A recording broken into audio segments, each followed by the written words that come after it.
A influência do som no nosso ser. O som é mais do que algo que ouvimos.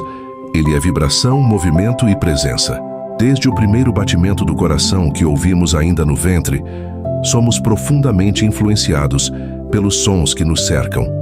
Cada palavra, melodia e frequência tem o poder de despertar emoções, trazer memórias e transformar estados internos. Quando nos conectamos a sons harmoniosos, a mente desacelera, a respiração se torna mais profunda e o corpo encontra espaço para relaxar.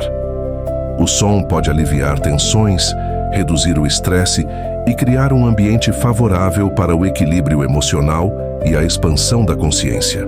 Em meio ao ritmo acelerado da vida, permitir-se ouvir sons que elevam e harmonizam é um convite para retornar ao essencial, a conexão consigo mesmo. O som toca lugares onde as palavras muitas vezes não alcançam.